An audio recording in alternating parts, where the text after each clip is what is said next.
vamos a comenzar. Buenas tardes a todos. Espero que se encuentren bien y que, bueno, y además agradezco que me hayan dado esta oportunidad de estar aquí con ustedes, especialmente a John Iker, quien me contactó para ofrecerme que participara en esta reunión, y a los que forman parte de la organización Ideal. Este, Eso me parece interesantísimo porque es una manera de acercar de una manera más informal, o de acercarme de una manera más informal al tema de la educación.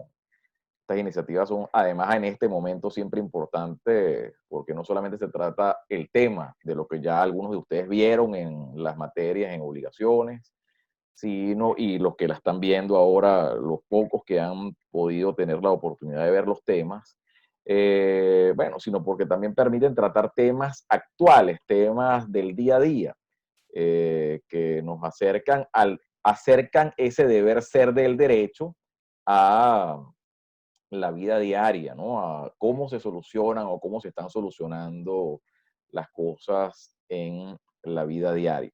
Así que de verdad que agradezco la iniciativa, me parece buenísimo que me hayan invitado, estoy súper agradecido con Ideal y con John Iker por haberme hecho parte de este evento. Bueno, vamos a comenzar un poco hablando de qué es la causa extraña no imputable. Voy a compartir la pantalla para dejarle unas láminas de PowerPoint que voy a tratar de ver si puedo manejarlas a la vez que hablo, que no es mi especialidad. Aquí está.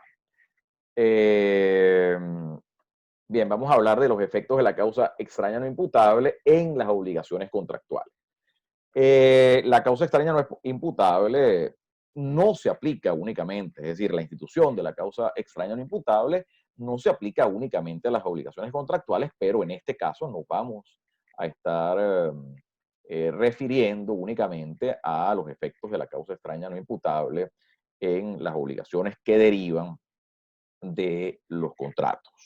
Eh, un poco para resumir lo que hemos visto en clase, y a los que no son abogados o a los que son estudiantes y todavía no han visto la materia, la causa extraña no imputable tiene una serie hay una serie de elementos que constituyen o una serie de casos, más bien, que constituyen la causa extraña no imputable. El primero, el caso fortuito, la fuerza mayor, el hecho del tercero, el hecho del príncipe, la culpa de la víctima, la culpa del acreedor y la pérdida de la cosa de vida. En el caso de la pérdida de la cosa de vida se discute si efectivamente es una causa extraña no imputable o en su efecto es un medio de extinción de las obligaciones. Eso no lo vamos a tratar en este momento, simplemente en carácter de referencia les hago el comentario de qué puede ser considerado causa extraña no imputable. Las importantes a los efectos o importantes para el tema que vamos a ver hoy son el caso fortuito, la fuerza mayor y el hecho del príncipe, que como ustedes ven están señaladas ahí con unos dibujitos que pobremente pude hacer con la premura del caso. Como ustedes ven de lo que les acabo de enseñar, bueno, el caso fortuito, la fuerza mayor, el hecho de un tercero y el hecho del príncipe, así también como la pérdida de la cosa de vida, operan tanto para obligaciones contractuales, tanto para obligaciones contractuales como para extracontractuales. La culpa de la víctima, siempre y cuando sea la única razón de la causa extraña no imputable, opera para el caso extracontractual, y la culpa del acreedor, que es su contraparte contractual, exime de la responsabilidad civil extracontractual. Quiero hacer una breve referencia al caso fortuito y la fuerza mayor. El artículo, porque esa causa extraña no imputable o los hechos que componen la causa extraña no imputable están referidos en el Código Civil en el artículo 1193. De ahí es donde se deriva que el deudor pudiera eximirse del cumplimiento cuando existan la culpa de la víctima, el hecho del tercero, el caso fortuito o la fuerza mayor en el artículo 1193. En algún momento, como dice la lámina, la doctrina trató de diferenciar entre el caso fortuito y la fuerza mayor. En principio, se dice que la fuerza mayor es imprevisible, perdón, el caso fortuito es imprevisible e inevitable, y la fuerza mayor, aunque hubiese podido ser prevista, no pudiera ser evitada, es decir, sería irresistible. Un caso o un ejemplo de caso fortuito estaría en el artículo 1124 del Código Civil referido a los arrendamientos, que habla de qué pudiera considerarse o sirve de modelo en ese caso para determinar qué pudiera constituir el caso fortuito. Entonces dice, entiéndase por casos fortuitos extraordinarios el incendio, la peste, inundación insólita, terremoto u otro igualmente desacostumbrado que las partes no han podido razonablemente prever. Fíjense que no es que no ha podido ser previsto, pudo no haber sido, o sea, puede ser imprevisible, razonablemente imprevisible, pero si de haberse podido prever, no podía haber sido impedido, no pudiera haber sido impedido. Después está el caso, otras partes de la doctrina, hay varios autores que tratan de distinguir o trataron de distinguir el caso fortuito de la fuerza mayor. Jocerán se refiere a la fuerza mayor como externa y al caso fortuito como interno. Cuando se habla de interno o de externo, se refieren al círculo del deudor, al círculo íntimo del deudor. Bueno, para más abundamiento en cuanto a esas diferencias, pueden utilizar cualquier buen libro de doctrina, el libro de la profesora María Candelaria, el libro del profesor Melich, el libro del profesor Maduro, cualquiera de esos les va a servir para aclararles con mayor extensión y más profundidad esas dudas. Sin embargo, actualmente la doctrina, prácticamente toda la doctrina, si no toda, ha concluido que entre el caso fortuito y la fuerza mayor no hay una diferencia.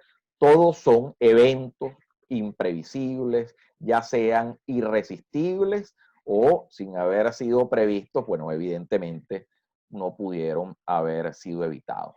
La fuerza mayor y el caso fortuito y la fuerza mayor, que son las fuerzas mayores mencionadas en el Código Civil y en todas las leyes que establecen obligaciones en varias de sus disposiciones o muchas de sus disposiciones, son una especie de la causa extraña no imputable, no son la causa extraña no imputable.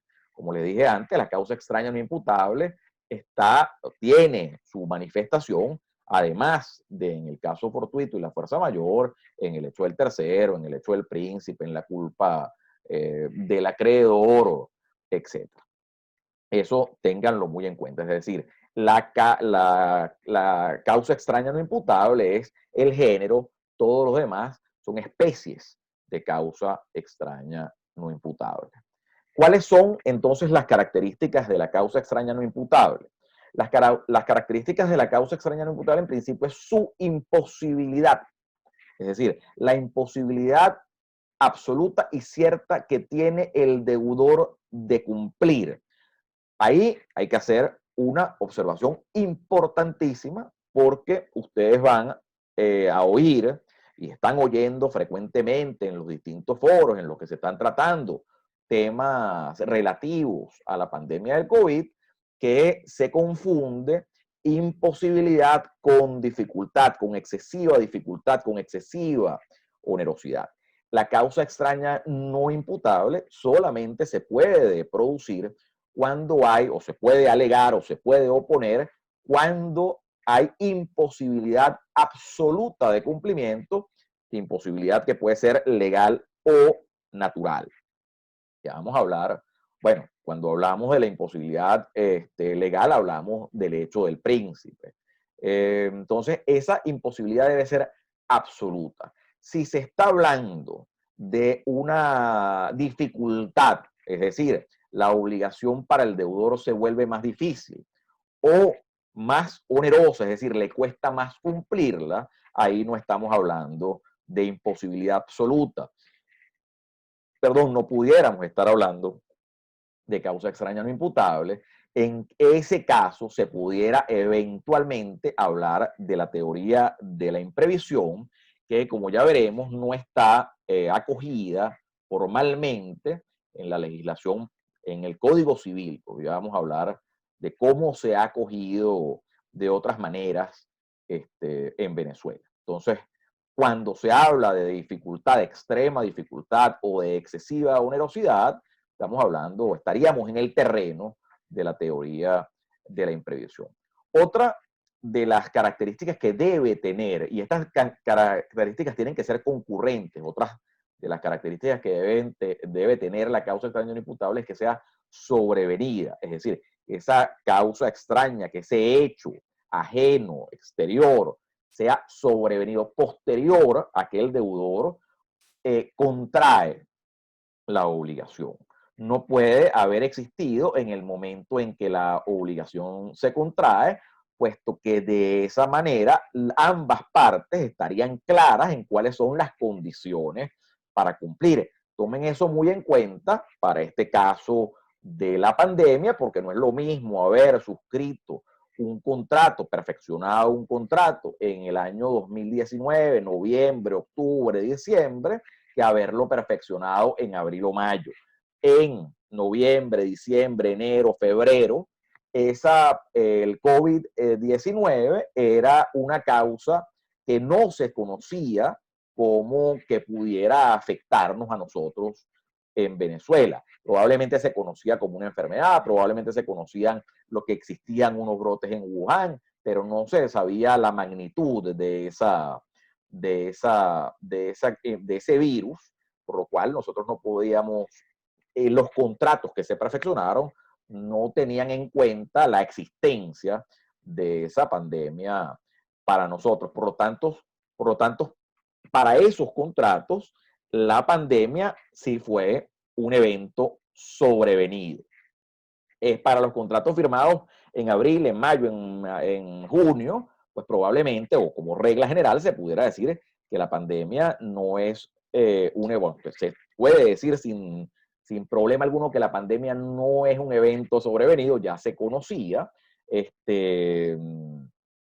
Entonces, la situación es otra. No se pudiera alegar la causa extraña no imputable.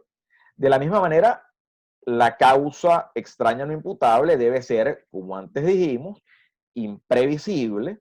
Ninguna de las partes pudo haber previsto que existiera un evento que le impediría a él, al deudor, cumplir, o que el acreedor pudiera decir, bueno, este evento pudiera existir, yo preveo que este evento pudiera existir y te impediría cumplir, vamos a considerarlo dentro del contrato. Entonces, esa causa extraña no imputable, si bien es cierto que para el acreedor debe ser imprevisible, para el deudor debe ser imprevisible, también lo debe ser para el acreedor, visto que si se hubiese podido prever, el deudor debe responder. Evidentemente, como ya les dije, todas las características o todos los requisitos de la causa extraña no imputable deben cumplirse. Entonces debe ser imprevisible. Al juez, como digo, le corresponde determinar qué tan previsible era ese acontecimiento que se produjo y que le impidió al deudor cumplir.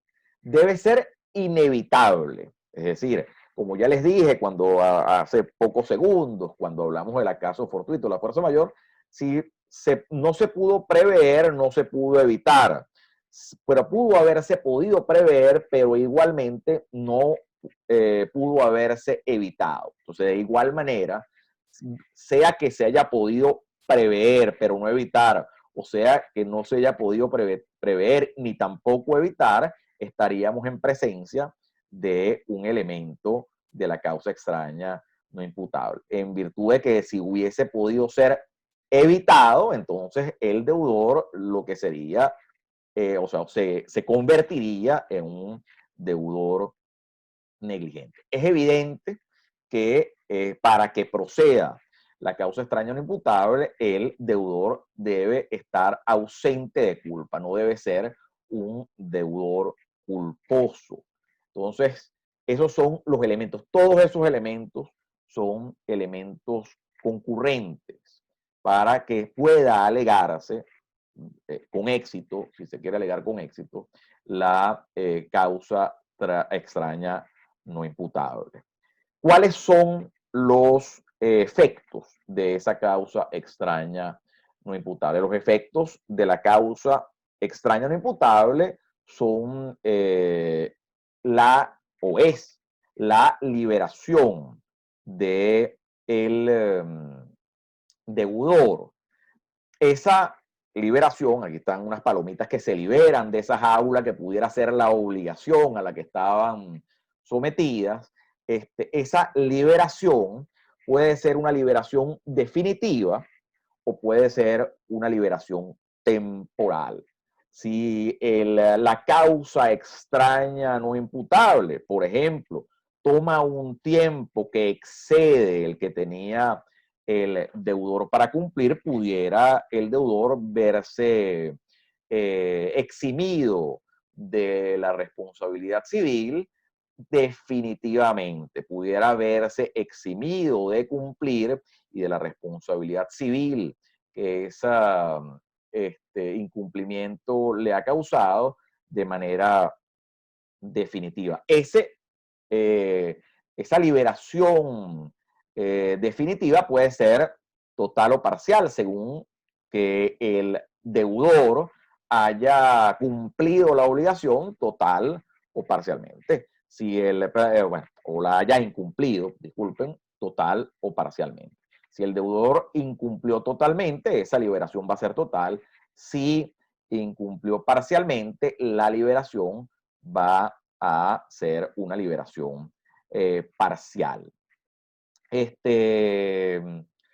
Visto que el deudor, pues la causa extraña no imputable se ha producido y le ha impedido al deudor cumplir definitivamente, pero la mitad o parte de la obligación. También pudiera suceder que esa liberación fuera una liberación temporal. Esa liberación temporal significa que una vez que ha cesado el hecho, la circunstancia que da lugar a la causa extraña no imputable, el deudor deba cumplir. ¿A qué me refiero con esto? Por ejemplo, pudiera ser el ejemplo de una inundación, sí, de una inundación. Bueno, se inunda la ciudad y yo tengo que entregar un vehículo al acreedor. Bueno, en ese momento yo no puedo entregar el vehículo. Esa entrega se hace imposible durante un determinado tiempo, pero en el momento que cesa, limpian la ciudad, despejan las vías, yo puedo entregarle el vehículo al acreedor. Entonces, yo estoy liberado, en ese caso, el deudor estaría liberado de que el acreedor demandara o lo demandara por ese incumplimiento, ese retardo en el cumplimiento. Se vería liberado de la responsabilidad civil por ese retardo en el cumplimiento. Fíjense que esa liberación en ese caso es una liberación temporal. Ahora bien, como les dije antes, si ese incumplimiento, es decir, se produce o se pudiera producir por excesiva onerosidad, por una excesiva dificultad en el cumplimiento de la obligación, no se habla de causa extraña no imputable, se habla de la teoría de la imprevisión. Esa teoría de la imprevisión se basa en una regla que se supone tácita, que establece que las partes al perfeccionar un contrato, esperan que las circunstancias se mantengan de la misma manera durante el tiempo, durante la duración de ese contrato. Y que si de no ser así, bueno, parte de la doctrina dice que el contrato quedaría sin causa, etcétera. Y que eso daría lugar a que el deudor no deba cumplir, que se resuelva el contrato, y así ha sido acogido por varias legislaciones. En Venezuela, la teoría de la imprevisión no está aceptada en la ley. El Código Civil no recoge expresamente eh, la teoría de la imprevisión. Para que pueda alegarse la teoría de la imprevisión, se requiere que exista una excesiva onerosidad, se requiere que que además de la excesiva onerosidad, tiene que tener los mismos o prácticamente los mismos requisitos que la causa extraña o no imputable. Lo que pasa es que se sustituye la imposibilidad de cumplir por la excesiva onerosidad. Es decir, tiene que ser imprevista, tiene que ser irresistible, tiene que ser extraordinaria, tiene que darse, eso sí, en contratos conmutativos de tracto sucesivo o en los cuales la ejecución esté postergada, no necesariamente que sean de tracto sucesivo, pero en donde la ejecución esté postergada. Esos son requisitos para que se pueda oponer como evento que permitiría la resolución del contrato la teoría de la imprevisión. Hay varias soluciones. Las legislaciones que aceptan la teoría de la imprevisión dan varias soluciones. Una es la resolución del contrato y otra es el equilibrio de las prestaciones. Es decir, el juez, por ejemplo, en el Código Egipcio se prevé que el Código Egipcio se prevé que el juez pudiera reequilibrar las prestaciones. En otros códigos se prevé simple y sencillamente que el deudor pudiera dejar de cumplir. Muy bien. Un minuto. Ok. ¿Qué es lo que pasa? Como ya les dije, que no existe disposición en el Código Civil que exonere al deudor por excesiva onerosidad sobre la base de la teoría de la imprevisión. Hay una serie de autores en Venezuela que han propugnado la idea, que han desarrollado razonamientos que apoyan la aplicación de la teoría de la imprevisión.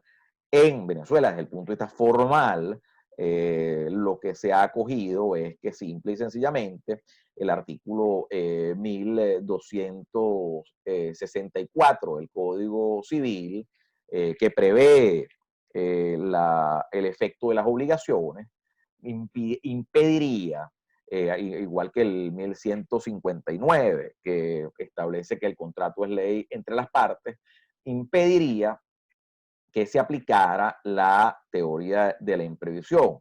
Algunos argumentan que el hecho de la teoría de la imprevisión se fundamenta en la buena fe en la ejecución. Y eso, bueno, es una cuestión que ellos mantienen, que es parte de la doctrina además muy respetada, mantiene, pero que también ha sido discutido por otra parte, también muy respetada. La ley de comercio marítimo del 2006, en los artículos 152 y 275, sí reconoce la excesiva onerosidad. Esa es una de las que yo conozco en Venezuela, que reconocen la excesiva onerosidad, es decir, que en el caso de contratos que se refieran al comercio marítimo, pudiera aplicarse la teoría de la imprevisión. Sin embargo, aparte de lo legal, los jueces en Venezuela han aplicado, por ejemplo, la teoría de la imprevisión en una sentencia como la sentencia denominada de los créditos indexados.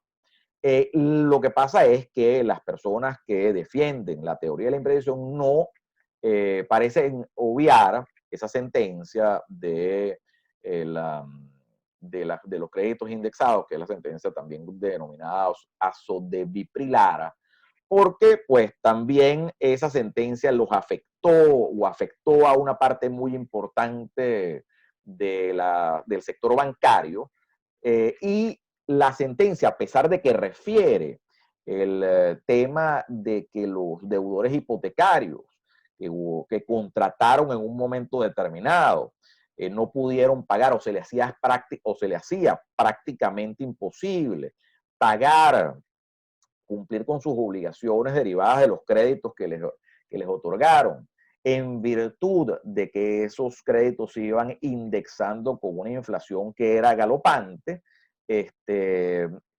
La sentencia solo lo menciona, ¿no? No hace referencia, no se mete con la teoría de la imprevisión, sino que prefiere resolver el asunto por la vía de la usura y del anatocismo. Sin embargo, ahí hay un caso claro de cómo se le dice al deudor: usted no tiene que cumplir como lo acordó porque las condiciones se hicieron demasiado onerosas, pero no le aplica la resolución del contrato, sino que le reequilibra la prestación. Es decir, le dice en ese caso a los deudores: usted ya pagó lo que tenía que pagar, y si usted pagó en exceso de lo que le costó el inmueble, la institución financiera le debe responder. Entonces ahí tienen un caso particular. Hay otros casos en donde de manera, yo creo que de alguna manera sin inconscientemente se ha aplicado la teoría de la imprevisión. Lo cierto es que del Código Civil pareciera no poderse desprender que ella pueda ser aplicable. Ahora bien, vamos a empezar a ver, yo distribuí un poco el tema de la exposición con ejemplos que tienen que ver con la pandemia. Lo que les he dado ahora es la introducción. ¿De qué premisa parto? Parto del principio de contratos, o parto de contratos nacidos con anterioridad a la pandemia, por cuanto, como ya les dije, ya conocida, no sería sobrevenida, puesto que las partes la podrían contemplar dentro de sus relaciones. Y tampoco parto de contratos en los que el deudor está en mora, porque, como ustedes bien saben, si el contrato está en mora cuando se produce la causa extraña no imputable, en principio debería cumplir, no tendría la posibilidad de eximirse del cumplimiento. Entonces, bajo esas premisas es que un poco ideado esto que les vengo a decir hoy. La primera pregunta que surge: ¿era la pandemia necesaria o no para eximir al deudor del cumplimiento de sus obligaciones contractuales? ¿O era necesario dictar el decreto de estado de alarma? Fíjense que hay un decreto, como ustedes lo saben, evidentemente, hay un decreto que es el 4160 del 13 de marzo del 2020, en el cual el Poder Ejecutivo establece que a través de decretos, resoluciones y otros actos se van a establecer las reglas que van a regir el estado de alarma. ¿Era necesario ese decreto? ¿Podía el deudor eximirse de sus obligaciones si no existiera ese estado de alarma? Bueno, en algunos casos pudiera hacerlo. Se me ocurre, por ejemplo, el caso de una obligación de hacer intuito persona, en donde el deudor muere, no puede ser sustituido por otro en virtud del COVID. Bueno, no pude cumplir en virtud del COVID, no se me puede reclamar responsabilidad civil en virtud de haber incumplido las obligaciones. Mis sucesores no tendrían la obligación de cumplir, o sea, no, de responder civilmente, eh, porque el COVID, que era una pandemia y ajena a mí, imprevisible, sobrevenida, inevitable, bueno, me impidieron ejecutar esa prestación. Ahora, si esa prestación es fungible y y el deudor puede ser sustituido por otro, pues ahí no habría ningún problema.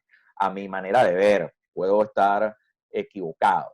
Entonces, sí se necesita, desde mi punto de vista, sí se necesitaba el decreto de estado de alarma para poder partir de allí a objeto de determinar si el deudor debía o no cumplir con sus obligaciones.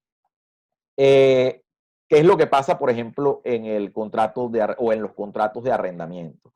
En los contratos de arrendamiento se plantea la siguiente pregunta. Hay un decreto del 4169 publicado en la Gaceta 6522 del 23 de marzo de 2020. ¿Podría el arrendatario comercial al cual se le prohibió la ejecución de actividades de acuerdo con el 4160, que es el de estado de alarma, dejar de pagar el arrendamiento?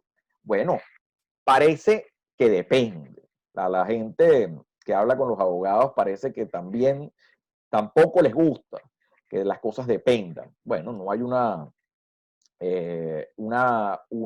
fórmula matemática para todo que dé resultados exactos. En este caso, depende del tipo de contrato de arrendamiento que el arrendatario, que el inquilino tiene.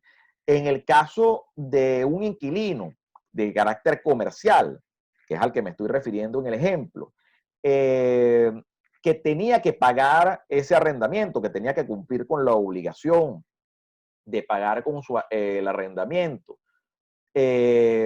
y ese arrendamiento estuviera ligado, unido a la actividad comercial, es decir, hay muchos cánones de arrendamiento que se suscriben, que se perfeccionan, en donde se le dice al arrendatario, usted me va a dar el 2%, el 1% de su venta mensual.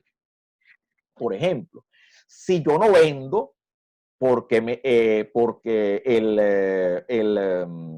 el Estado me ordenó cerrar mi actividad comercial, ¿sí? Suspender mi actividad comercial, yo no tengo por qué pagar el arrendamiento. Fíjense que en este caso, lo que daría pie a que el arrendatario se exima del pago sería no el decreto 4169, sino el decreto de estado de alarma que suspende, suspende las actividades para ciertos sectores. Entonces, en ese caso, si yo tengo suspendida mi actividad, yo no tendría por qué pagar el arrendamiento comercial si mi arrendamiento está unido a mi actividad. Es decir, si yo tengo que pagar el 2% de lo que yo produzca mensualmente, entonces yo no tengo actividad, por lo tanto mi canon sería cero. Ahora bien, no sucedería lo mismo si el contrato de arrendamiento no dice dentro de sus cláusulas si usted tiene que sacar ese arrendamiento de la actividad comercial. Usted se puede ir y pedirle prestado a un primo, pedir un préstamo bancario o lo que sea, porque el contrato de arrendamiento lo que establece es que usted pague un canon mensualmente en unas determinadas condiciones. Entonces ahí sería imposible solamente con el decreto de estado de alarma eximirse del cumplimiento del pago del canon. Fíjense que en ambos casos, ya sea con el caso de que el arrendatario, el canon de arrendamiento esté unido a la actividad, como en el caso en el que no esté unido, el hecho de que el arrendatario se exima sería una eximente temporal, no definitiva. Es decir, en el momento en que se levante el estado de alarma, ese arrendatario que tenía su actividad comercial, perdón, su arrendamiento, su canon, unido a la actividad comercial, va a empezar a pagar nuevamente. Lo que pasa es que esa falta de pago anterior no le va a originar responsabilidad civil, puesto que está dentro de una causa extraña no imputable, que es el hecho y el príncipe. En el otro caso, de no existir el decreto 4169, él tenía que pagar. Es decir, si el canon de arrendamiento no está unido a la actividad que ejecuta el arrendatario, pues él tenía que pagar. Por eso sí se necesita el artículo 4000, perdón, el decreto 4169 del 23 de marzo del 2020. Fíjense lo siguiente, en el caso de los arrendamientos residenciales, siempre se va a necesitar el decreto 4169 del 23 de marzo, porque, bueno, por lo menos yo no tengo ninguna experiencia en que el contrato de arrendamiento se fije o se una a la actividad del contrato de arrendamiento comercial, se una a la actividad que ejecuta el deudor. Es decir, pero yo soy empleado público, a mí no me están pagando, o yo soy empleado del sector privado, a mí no me están pagando, y como yo pago mientras cobre. No, yo no conozco, por lo menos hasta ahora, un contrato de arrendamiento residencial que esté planteado en esos términos. Pudiera suceder, eso no está prohibido, está dentro del principio de la autonomía de la voluntad, simplemente no lo conozco. En ese caso, si no existiera el decreto 4169, pues no habría manera de eximir al inquilino del cumplimiento.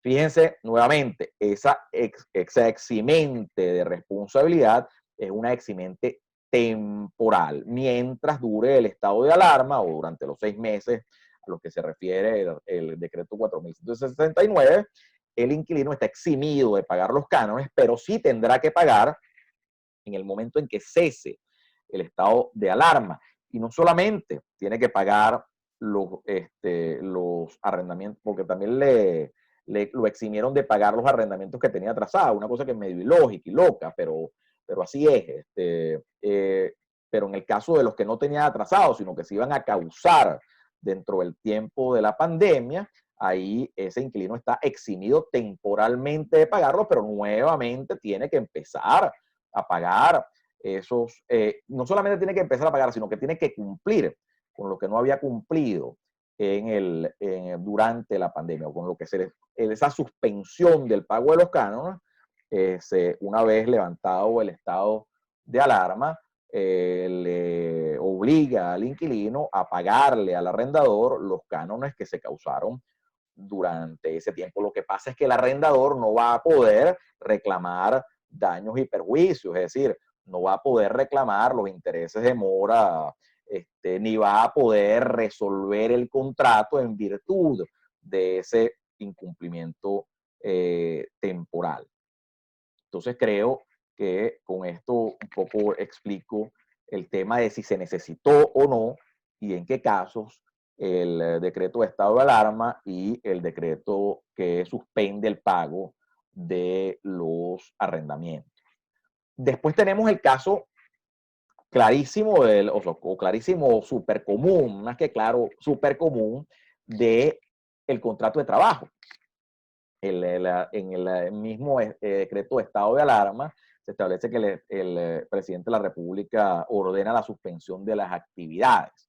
Fíjense lo siguiente, aquí me estaciono para decirles lo siguiente: si la pandemia en sí misma fuera caso fortuito, fuerza mayor, es decir, fuera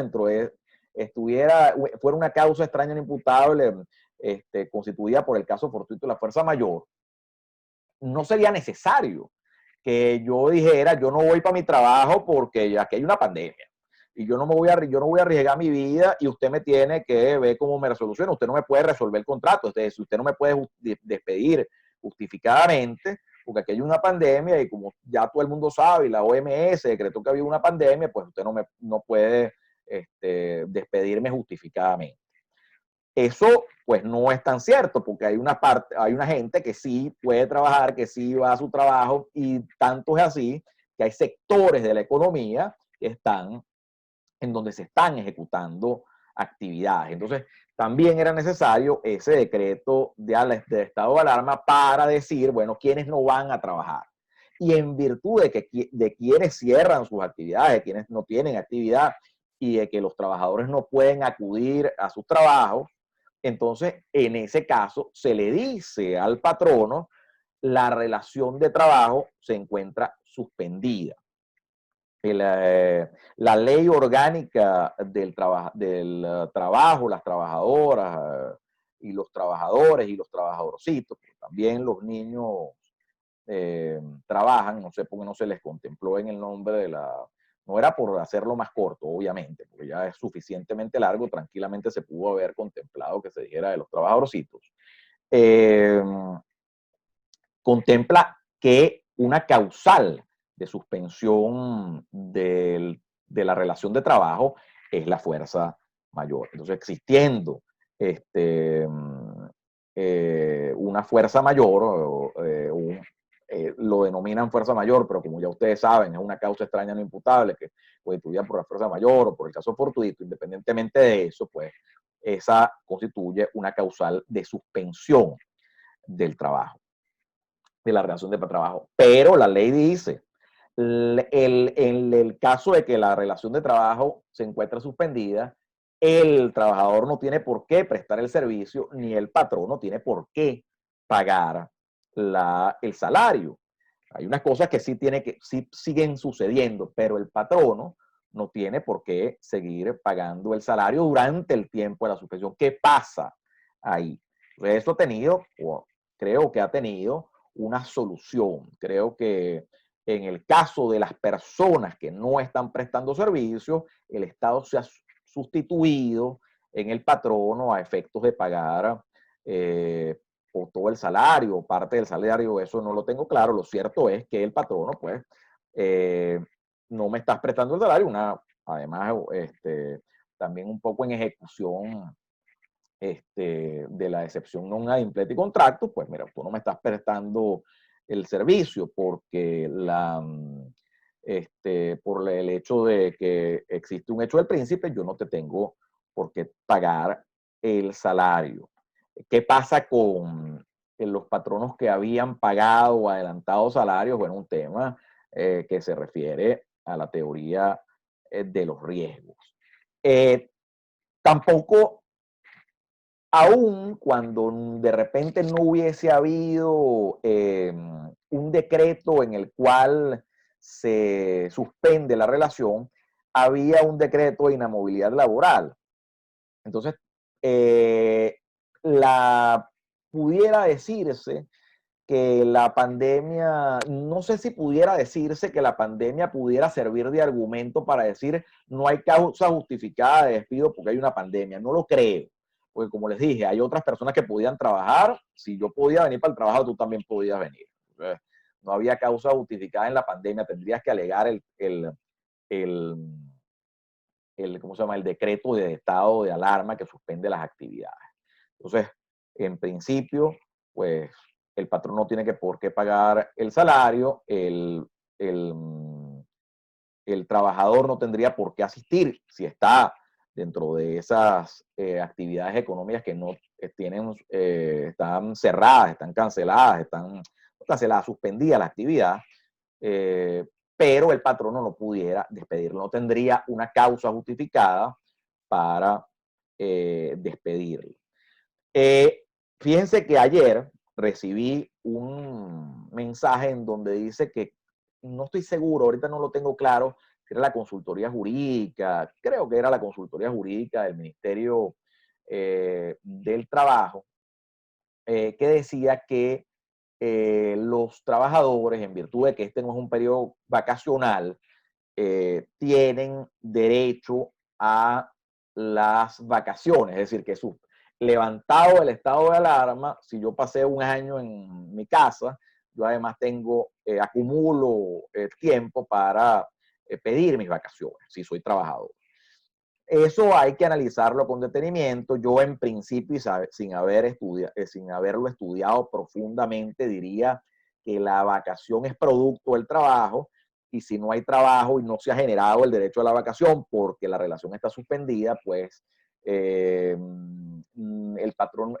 trabajador no tendría derecho a esas vacaciones. Sin embargo, vuelvo a repetir, no lo he estudiado con profundidad, el derecho laboral no es mi especialidad, simplemente es una cosa que se me asoma como un análisis de sentido común, basado en lo que dice la ley orgánica del trabajo.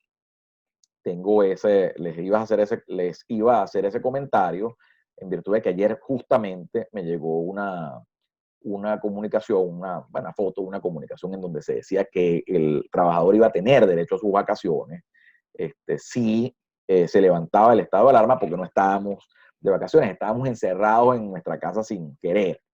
Bueno, espero no haberme ganado la animadversión de los trabajadores. No es una cosa que afirmo con seguridad total, porque no lo he estudiado con claridad y, como digo, no es mi especialidad. Bueno, Tenemos el tema de los contratos de servicios educativos. Muchas mamás y muchos alumnos pagaron las universidades privadas y resulta que en la universidad privada, con el decreto del estado de alarma, dijeron usted no puede dar clases hasta que no se implemente una modalidad de educación a distancia. Bueno, ¿qué pasó si el papá que tiene el chamo en un colegio pagó el año completo y resulta que de marzo a mayo nos dieron clases y el director del colegio decidió que ellos iban a terminar ese año entre julio y agosto por internet? Bueno, ¿qué pasó con mis 3 meses o 4 que perdí, que adelanté allí? Tengo derecho a reclamarlos, no tengo derecho a repetir esos pagos que hice a ese colegio o incluso a la universidad.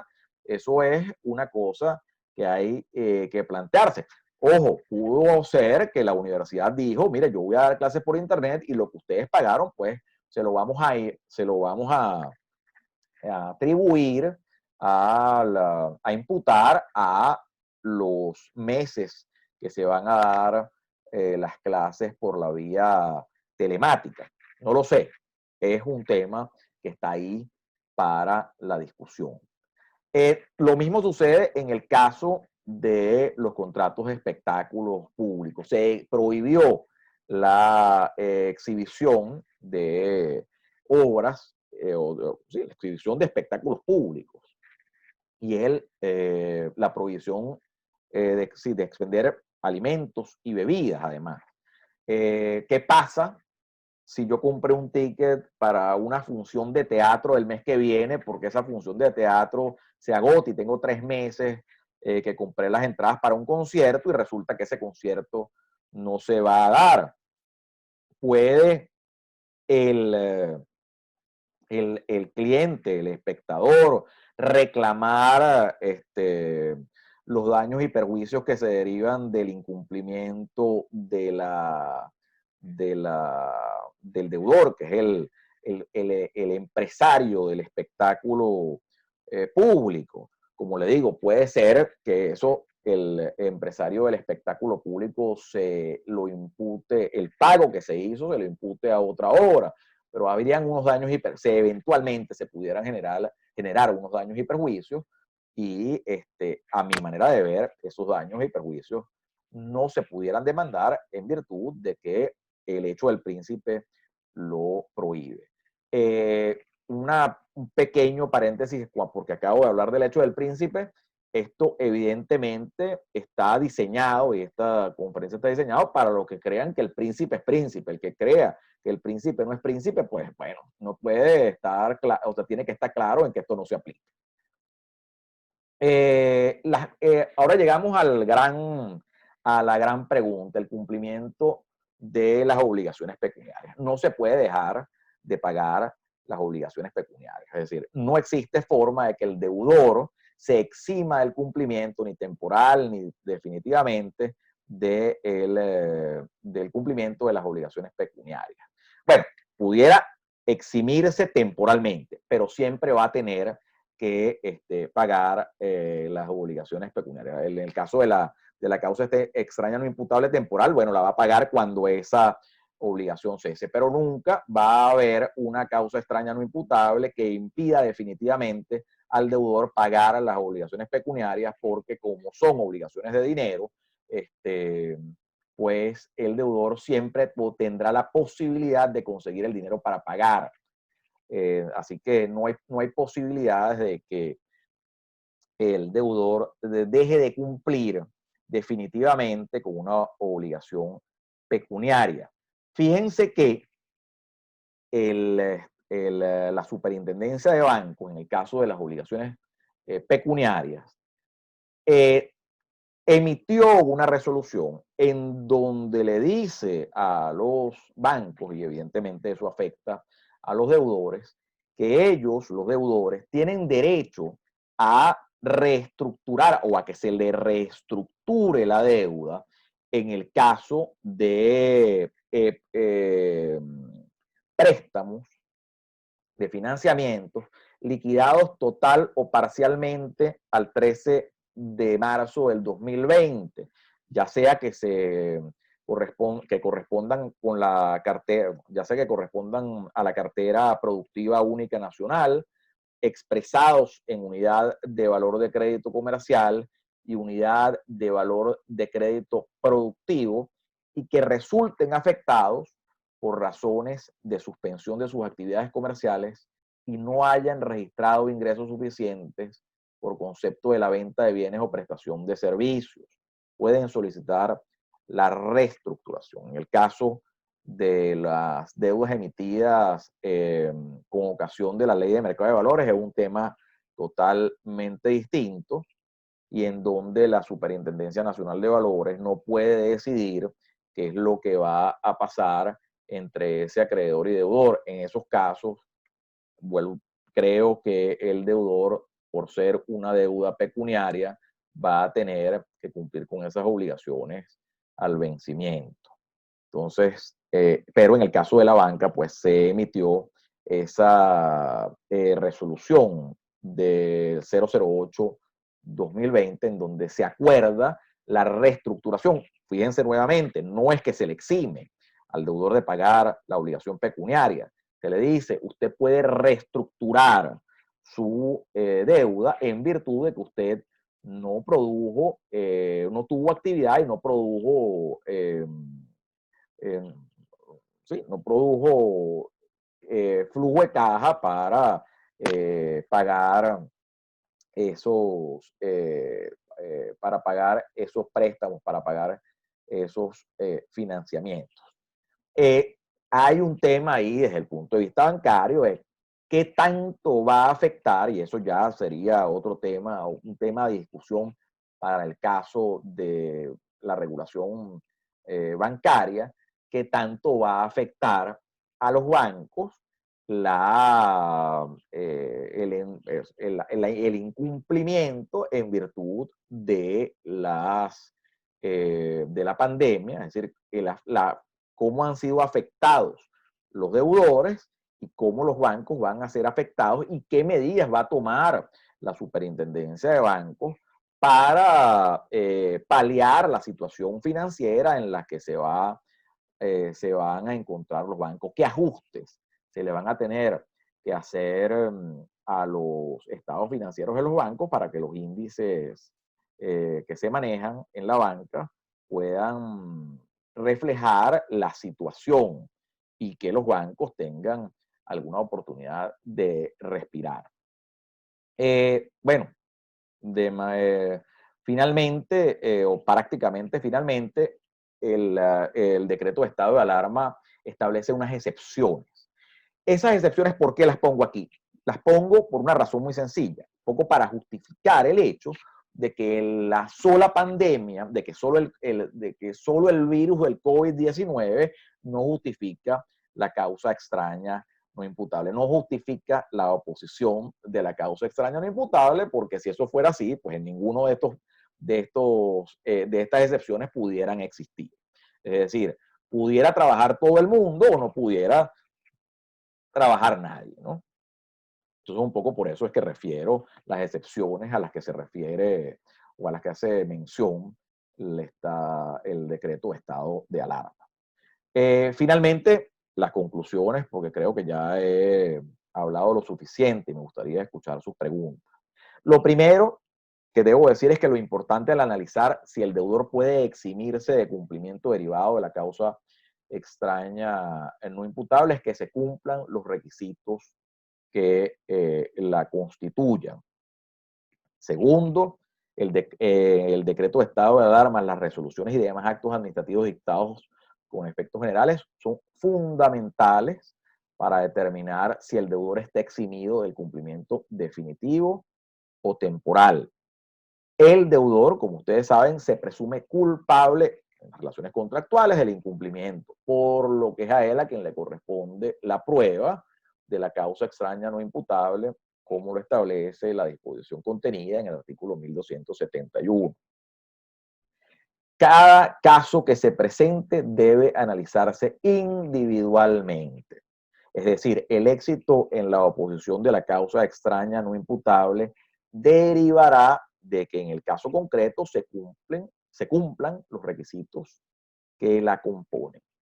Si bien a primera vista, de manera final, si bien a primera vista pudiera considerarse que las condiciones son propicias para la aplicación de la teoría de la imprevisión, ello requiere una reforma legislativa en virtud del principio pacta sunt servanda, que se desprende de la disposición del artículo 1264 del Código Civil, como ya mencioné también del 1159, que dice que el contrato es ley entre las partes.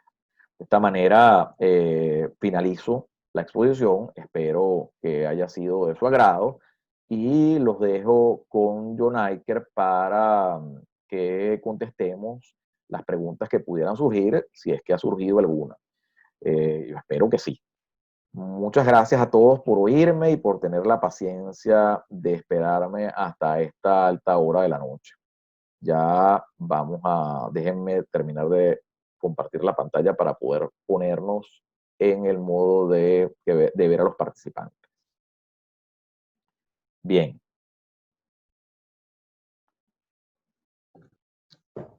Ok, bueno, gracias profesor A la orden. por esta ponencia que ha sido bastante clara. Bueno, a partir de este momento abrimos un tiempo para las preguntas que pueden ser de manera escrita o de manera oral. En este caso, quienes tengan dudas, por favor, aprovechen este tiempo. El profesor está dispuesto a responder las preguntas. Estoy dispuesto a lo que sea, a responder las preguntas, a pelear con ustedes, a lo que ustedes quieran. Está bien.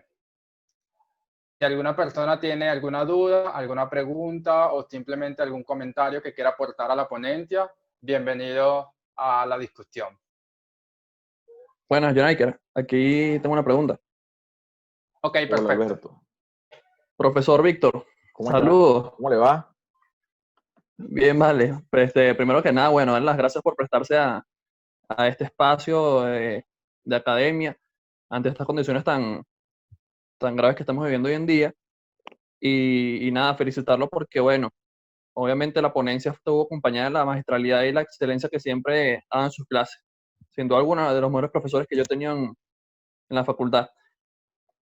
Profesor Víctor, mi pregunta va orientada a un caso muy común de hoy en día, que es en cuanto a las ejecuciones de tracto único, derivadas de, por ejemplo, el servicio de delivery, que se ha popularizado mucho en estos días. Ok. Si se produce un contrato, hay una manifestación de voluntad entre las partes de enviar, por ejemplo, determinado servicio de comida a un hogar. Ok, yo pedí una pizza para mi casa. Exacto. Okay. Exactamente. Pedí una pizza. Y supongamos que fue dentro de los días que se aplicó el famoso 7x7, que venía incluido en ese decreto de emergencia.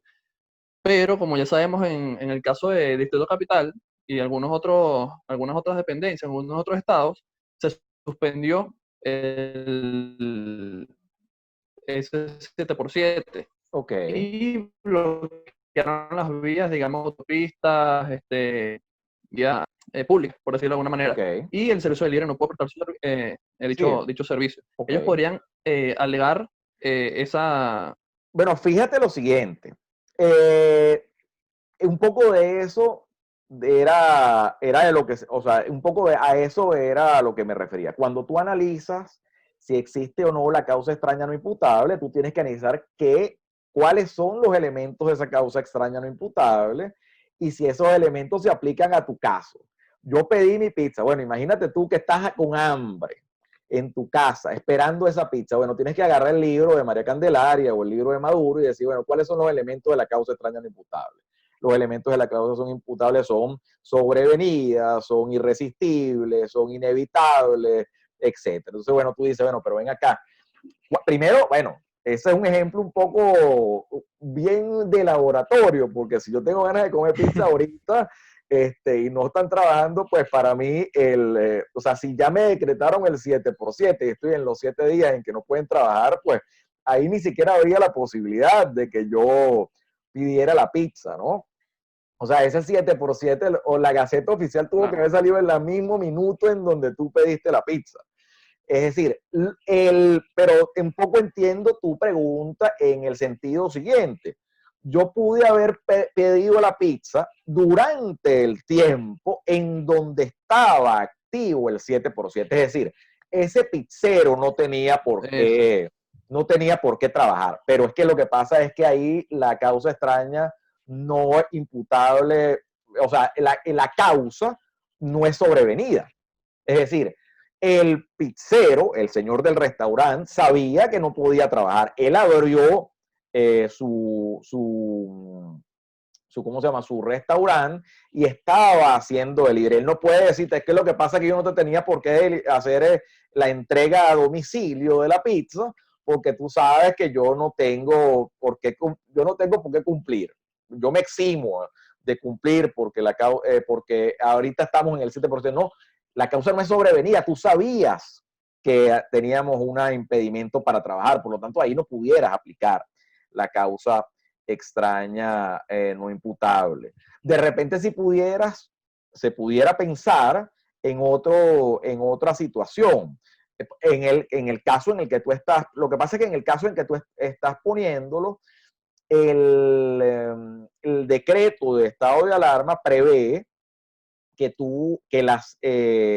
los comercios dedicados a alimentos y bebidas puedan trabajar si implementan un mecanismo de entrega a domicilio que eviten el aglomeramiento. Entonces, si basado en ese argumento, es decir, basado en dos argumentos fundamentales, el argumento uno, cuando yo contraté la pizza contigo, ya tú sabías que había una pandemia, ya tú sabías que había un estado de alarma que te impedía trabajar y tú decidiste hacerlo.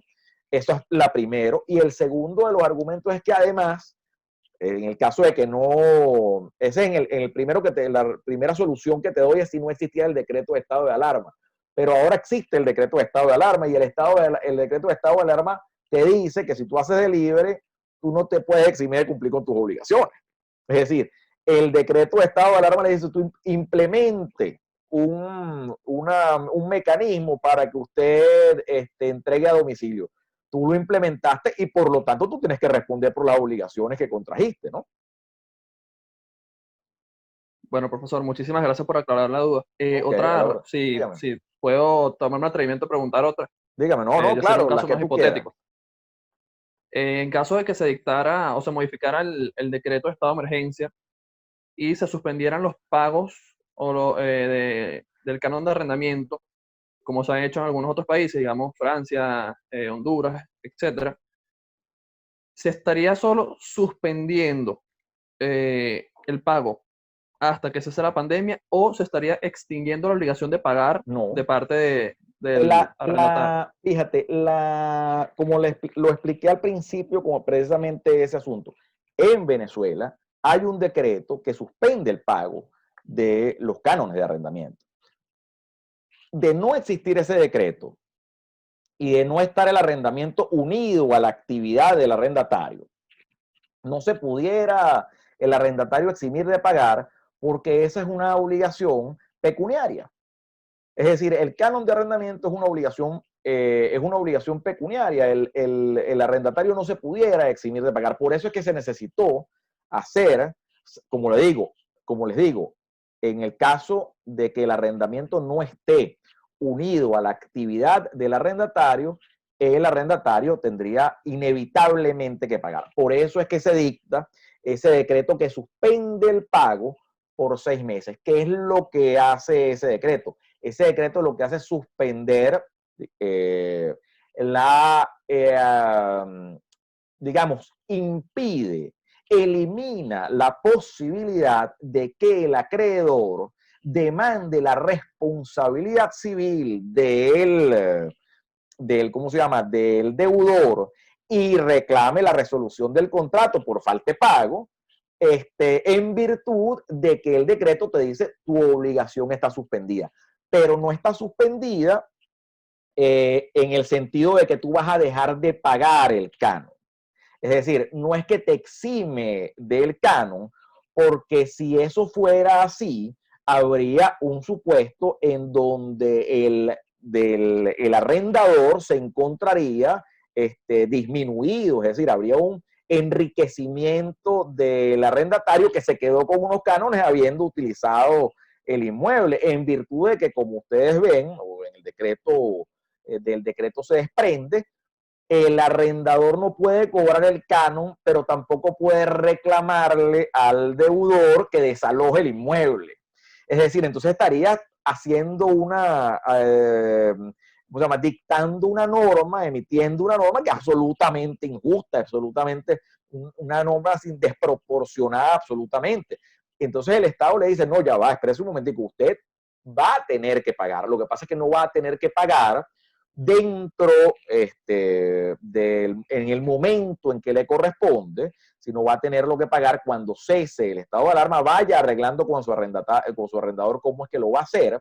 Usted cuando cese el estado de alarma tiene que pagar esos cánones. Claro, eso causa un daño importantísimo a los arrendadores que tienen inmuebles alquilados en moneda nacional, porque, pues, como ustedes saben, la hiperinflación es horrible.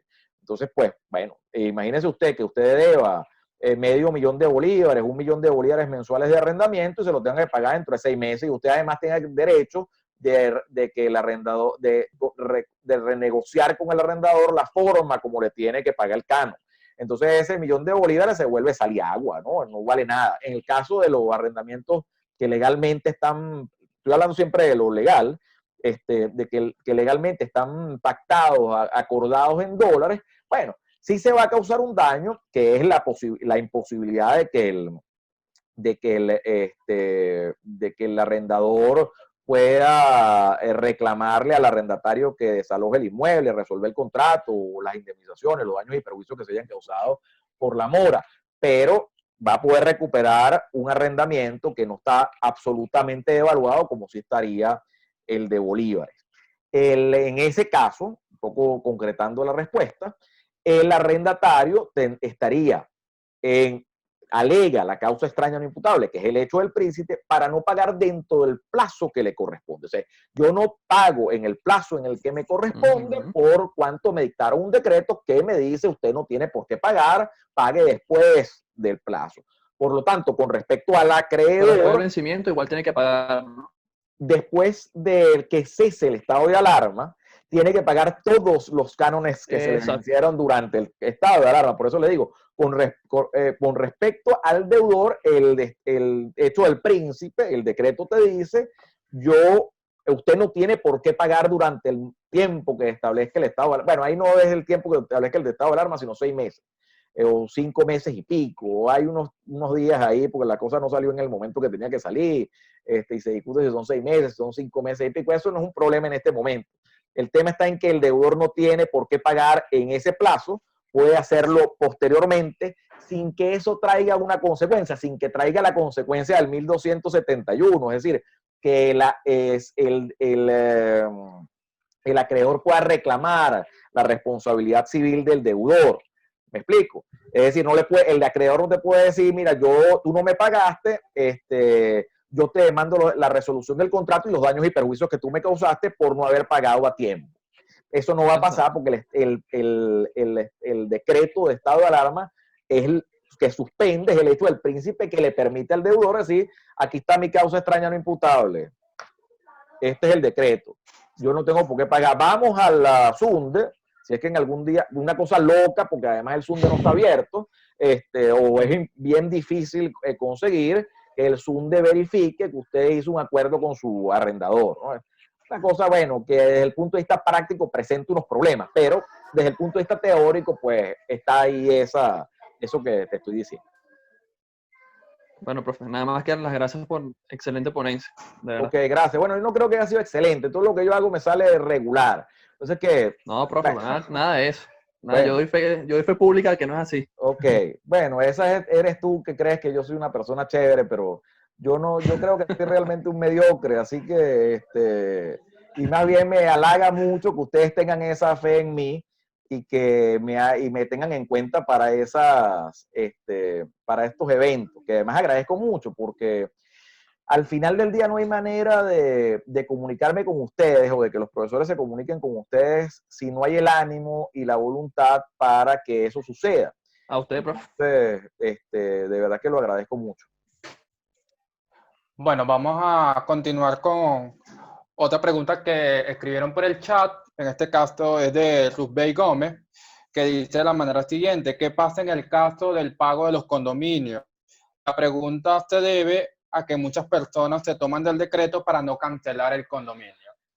Rubén, ¿cómo estás? Mira, el asunto está en que el condominio es una obligación pecuniaria.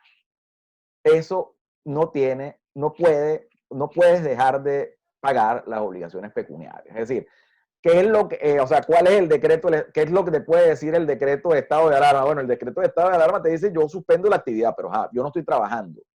Pero es que el recibo del condominio, ni la ley de propiedad horizontal, dice que para que tú pagues el condominio, el propietario del inmueble o a quien le corresponde el pago, tiene que trabajar o tiene que tener una actividad económica, ¿no? Es decir, usted está obligado a pagar el condominio independientemente de que usted trabaje o que no trabaje.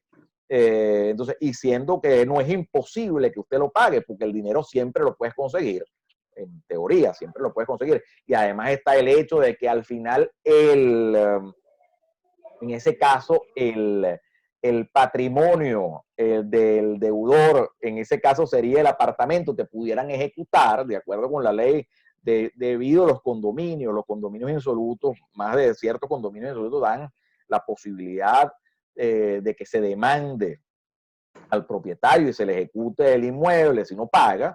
Entonces, pues, tú no te pudieras, a mi manera de ver, salvo que en esos hechos del príncipe, en algún decreto o en alguna resolución que salga o que salió, o en ese decreto de estado de alarma, se establezca ese elemento, es decir, se establezca que los propietarios, los propietarios de los inmuebles no tienen por qué pagar los cánones de los gastos de condominio, pues los propietarios están obligados a pagar. Ok, perfecto. Hay otra pregunta y esta es de Yelitza Cuba. Ella dice, ¿en qué momento el deudor debe notificar al acreedor la imposibilidad absoluta de cumplir con la obligación?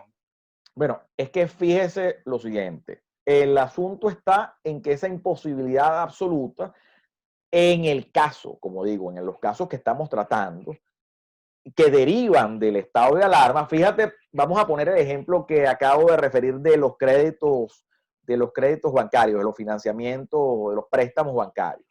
En esos casos, la resolución te dice, si el crédito fue liquidado, ya estaba liquidado total o parcialmente el 13 de marzo, que es cuando sale el decreto de estado de alarma, usted tiene derecho a renegociar. Ahí te está dando el plazo. Tú no tienes que decirle nada a tu acreedor. En el momento en que el acreedor te pide el cumplimiento, tú le puedes decir, mira, acuérdate que aquí está el decreto tal. En el caso, por ejemplo, de los arrendamientos, en donde el canon esté unido a la actividad comercial, por ejemplo, o en el caso de los arrendamientos en general, en el momento en que salió el decreto que suspende los cánones de arrendamiento, eso fue público, pero ponte que el acreedor vive en, no sé, Suazilandia, y llame para decir, mire, ¿qué pasó que tienes un mes que no me pagas el canon de arrendamiento? Bueno, tú le puedes mandar un correo electrónico al acreedor y decirle, mira, aquí hay un decreto de fecha tal que establece que yo no te tengo por qué pagar los cánones hasta septiembre del año 2020 y que tenemos que renegociar esos cánones. Te mando por correo electrónico los datos de la Gaceta para que te des cuenta de eso. Es decir, tú no tienes por qué notificar a la buena fe indica que lo hagas, pero en el caso de que no lo hagas, vamos a poner el caso extremo, el arrendador en Suazilandia te llama 50 veces y no te consigue. Y resulta que contrata a un abogado aquí para que te demande. Todo eso en el hipotético caso obvio de que hubiesen tribunales. O que te demande posterior a que se levante el estado de alarma y abran los tribunales para resolver ese contrato y desocupar, que desocupes el inmueble. tú lo único que vas a llevar es a juicio, mira, aquí está este decreto en donde a mí se me decía que yo no tenía por qué pagar esos cánones en ese momento. Y en el momento en que el decreto, o sea, en que pasaron los 6 meses y no se renovó ese decreto, yo empecé a pagar, y no solamente empecé a pagar los cánones siguientes, sino que pagué lo que debía en esos 6 meses. Así que a mí no me tienen por qué demandar, ni se puede resolver el contrato, ni yo tengo por qué indemnizar al arrendador. Ya me callé. Bueno, en este caso ya no hay más preguntas en el chat y pues antes que nada queremos agradecerle, profesor.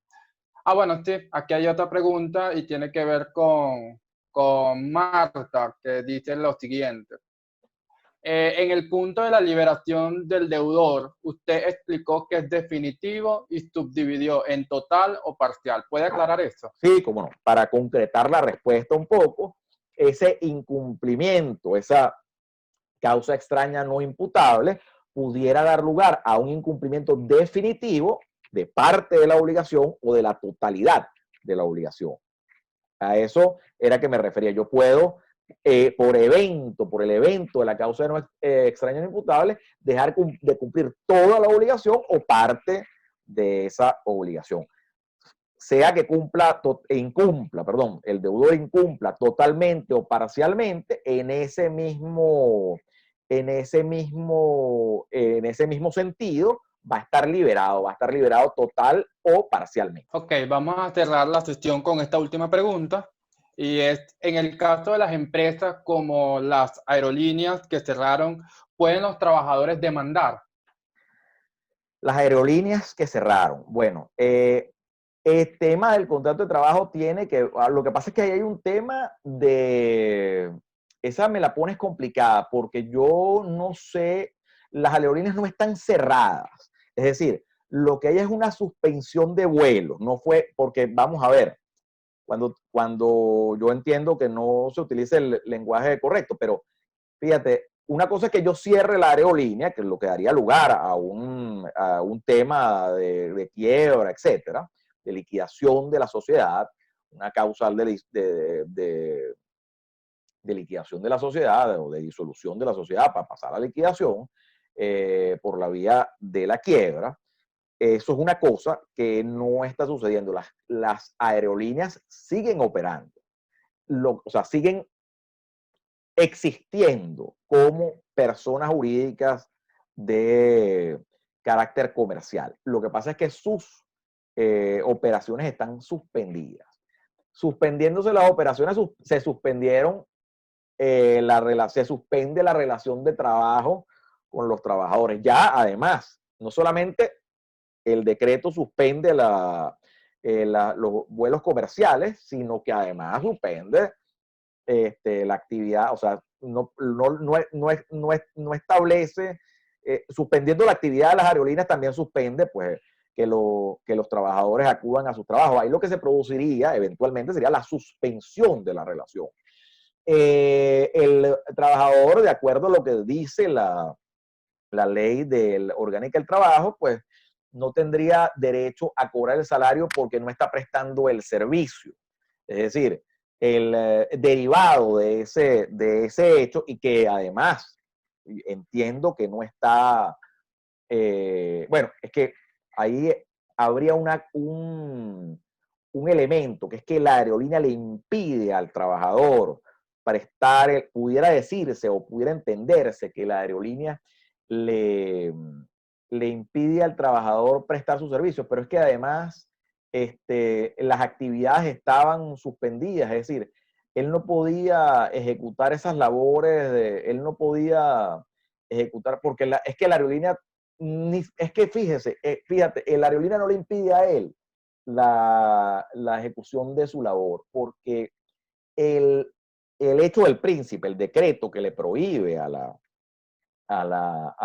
aerolínea ejecutar la actividad comercial, es lo que la aerolínea va a oponer cuando le demande, bueno, es que tú me cerraste y me impediste que yo trabajara. Bueno, yo no te impedí que yo trabajara, yo tengo un decreto aquí que me dice que yo no puedo trabajar, yo no te impedí nada, si yo pudiera trabajar, tú vendrías para el trabajo. esa relación está suspendida y por lo tanto ni yo te tengo que pagar el salario ni tú tienes que venir a trabajar. Es decir, ahí el Estado, yo no sé si en el caso de las aerolíneas entiendo que se ha sustituido en el patrono y está pagando parte del salario, de alguna manera se ha arreglado ese asunto.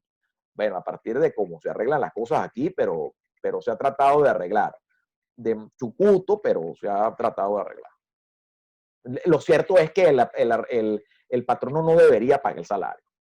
Vuelvo a repetir, antes de que un día me envenenen la comida en un avión o el avión se caiga conmigo solo en el viaje de Caracas para Margarita, yo no soy especialista en derecho laboral, lo que me indica el sentido común es que el patrono no debería pagar el salario.